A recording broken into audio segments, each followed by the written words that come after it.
I still cannot believe it. Sitting here now, missing a hand, a portion of my left ear, and my foolish belief that the world is a safe, man-dominated place. Part of me still doubts that it actually even happened. Hopes that somehow I only suffered some sort of hallucinatory episode.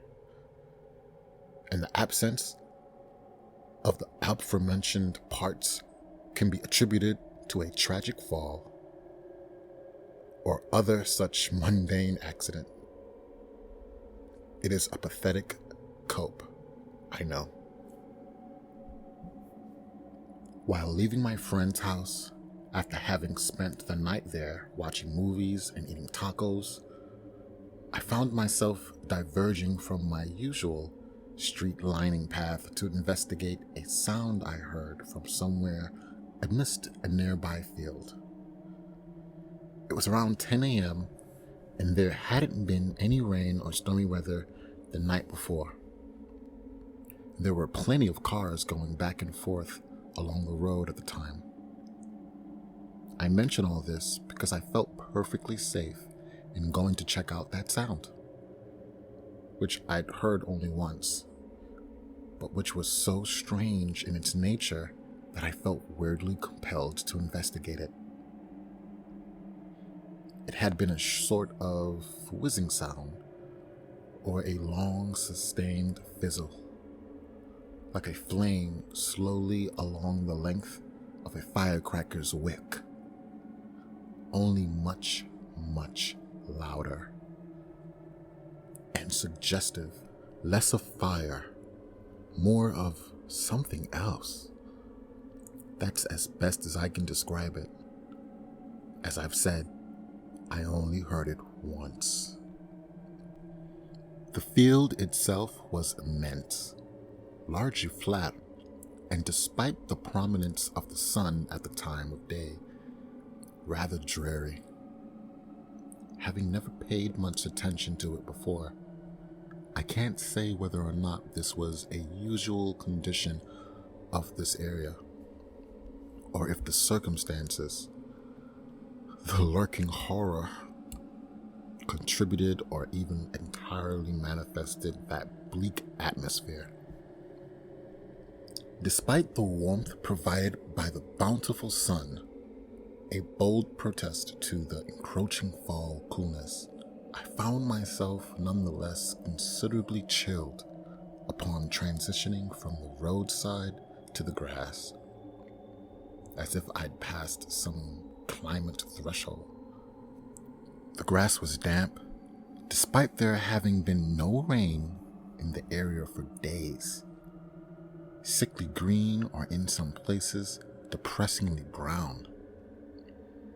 It was slick and unsteady, and I nearly fell several times while navigating towards the deeper portions of the field.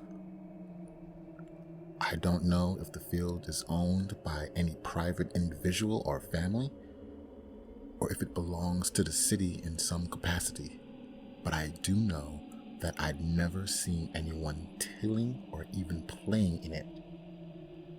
And on that particular morning, there wasn't anyone visible in any direction of the several miles to which the field itself lays claim.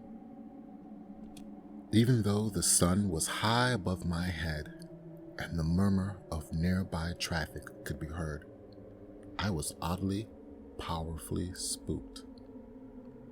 I doubt I would have been much more unsettled if I'd instead ventured into some lightless, densely populated tomb. Standing in the field, my shoes and ankles damp with the unwarranted wetness of it, I looked around for signs of the sound's source. But there were only the far stretches of land and occasional mounds of dirt or rocks, jettisoned from the earth in some random event of geological upheaval. I just wanted to leave. Come on, sense, reason, and animal instinct, all those insurances of human survival, urged me to walk back to the road and continue along my way home. But I fought them, ignored them, told myself that the sound had been something of unmissable importance, of great significance. Minutes passed, and finally, after thinking that I'd heard something of note, but finding no evidence of it with my own eyes, I decided to at least walk around. And if I didn't uncover something, I'd adjust my path until it would eventually brought me back to the roadside. I trudged through the squelching, swampish earth with my head on a swivel, determined to spot something, so that I did not go home feeling as if I wasted my time. But as far as the eye can see, there was nothing. Nothing of interest anyway. Only the vague shapes of trees, of houses, too far in the distance to have been the source of the sound. The sunlit yet ugly grass seemed a more likely culprit than the object on the horizon. After maybe 20 minutes, I began staring myself broadly, reluctantly in the directions of the road, disappointment mounting within. My trepidation had peaked and then dissipated, and in its place, embarrassment sprang up to further dampen my mood. I felt a weird sense of failure, of having missed out on some grand revelatory thing. Just before reaching the road, I felt something, a sort of impact, but not necessarily of the body. It was as if something had detonated far off, and the resultant shockwave had steadily traveled, diminishing in intensity mile by mile, to finally, purposely collide with me in the softest of impacts. It felt more sensory than physical, a body-wide stimulation of the finer nerves. I at first feared that I was suffering some sort of minor stroke or nervous fit brought on by the combination of disappointment and embarrassment. But the strange sensation quickly passed without any further effects, and with it those baseless medical fears. There was one lingering effect, one persistent change to my being. Following that indefinably stimulating phenomenon, as I crossed from the grass to the agreeably solid and perceptibly warm surface of the road, I felt suddenly invigorated. It was as if I'd spent the last half hour in some life-draining zone, and the return to the road was keenly galvanizing to me in a vital way. In addition to this feeling, inarguably connected to it was a sensation of new, though not intolerable, encumbrance.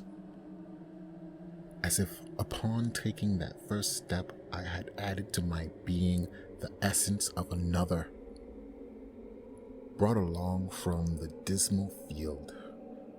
The added weight was not disagreeable, and there was even a friendliness to it, a promise of companionship and warmth.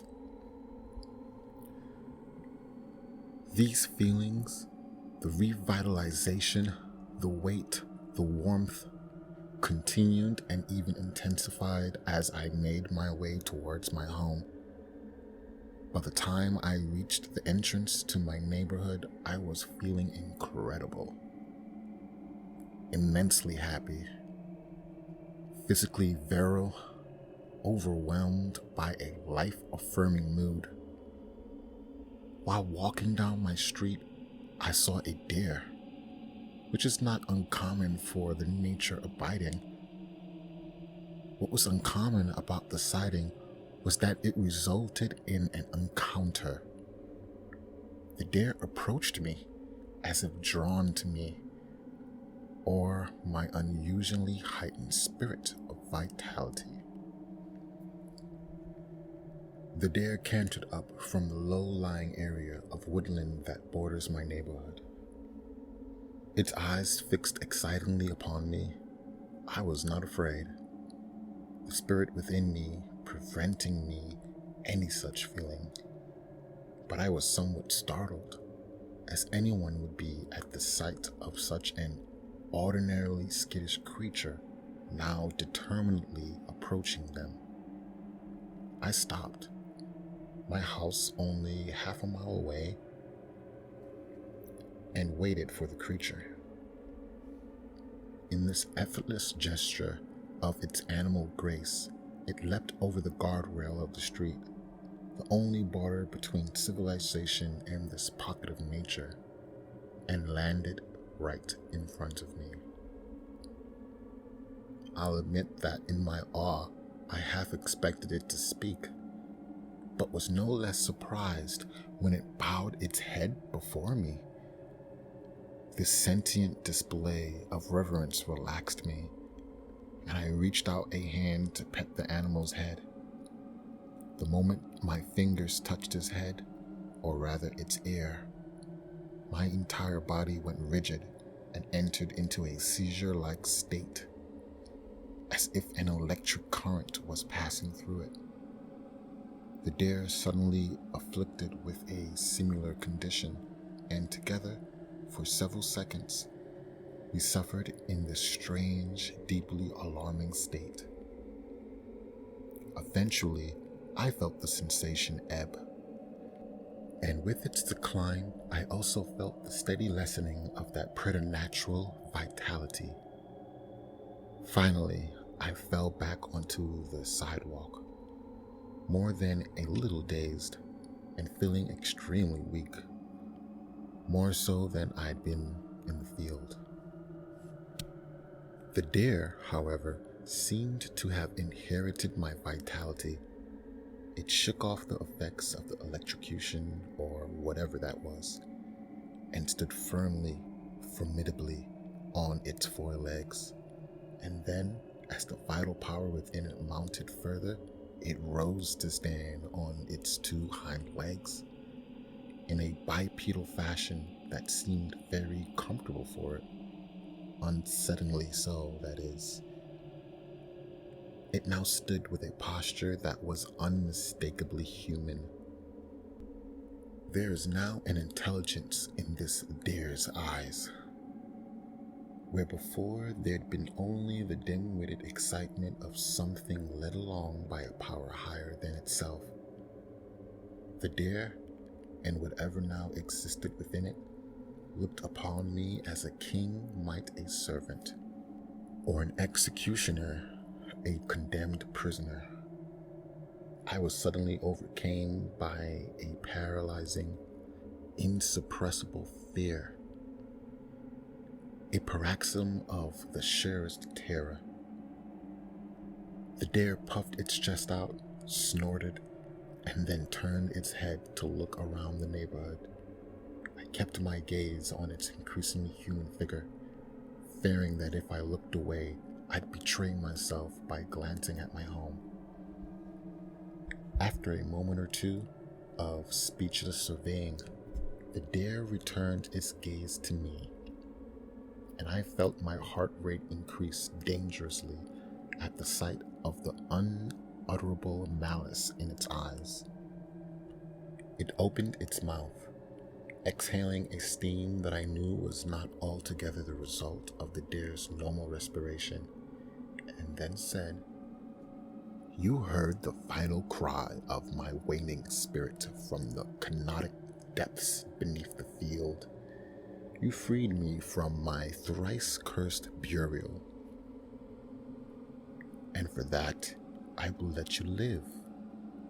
But if I see you again outside among the woods, or during my noctivagate investigations of these strange inhabitations around me, I will not hesitate to do to you what I've done to countless others.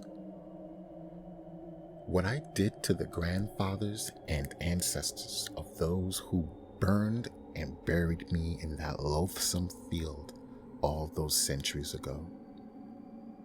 Also, consider yourself lucky that I prefer a bestial form to a human one. Continue to reside in your home or move elsewhere. It doesn't matter. These lands will soon be under my rule. Go now, and if you remain here in this area, pray that I do not choose to trespass upon your property first. I have not eaten in a very long time, and I'm very nigh insatiably hungry for fear-marinated flesh. But before I could respond, before I could do anything but gape at the impossibly speaking animal, its eyes narrowed, its sable fur bristled, and it continued its speech in a noticeably deeper tone, now slavering from its black lips. In fact, I think I will. For a snack, take from you my first taste of this era's man-flesh. I will not take much, but this hunger, it is quite powerful, you see. Be not afraid, your wounds will be healed spontaneously, but what I take will never regrow. With a quickness of movement far faster than the capabilities of both deer and man, the thing lurched forward head first and snapped its jaws shut onto my hand. The cleaving of the bone was effortless, the tearing of tissue and flesh instant. I cried out at the suddenness of it more than the pain. There was little pain in the moment, with my nerves being considerably dulled by the unconquerable terror. I watched it, still horribly close, quickly devouring my hand in a few chunks and gulps. Then, apparently unsatisfied with that entire member, its monstrous jaws, its somehow grown savagely sharp teeth, opened and closed again, this time snapping off the tip of my ear. This was just too much for the anesthetic effect of my terror. I felt the complete agony of the unsanctioned severance, cried openly in the wicked face of the beast. It laughed, and its hot, slimy spittle and my blood flew into my already tear-shrieked face. Now you may go. The weakness and most of the agony left my body in an instant, and in blind terror I sprinted away from that serene horror. Thankfully, I had enough sense left to delay my arrival home by going around the block and then rounding back to my street, so that my path home could not be followed by sight. But that's, of course, assuming the dare did not simply wait to see me enter one of the houses. I hope that, given its obviously unnatural appearance, it immediately returned to the concealment of the trees at my pathetic departure.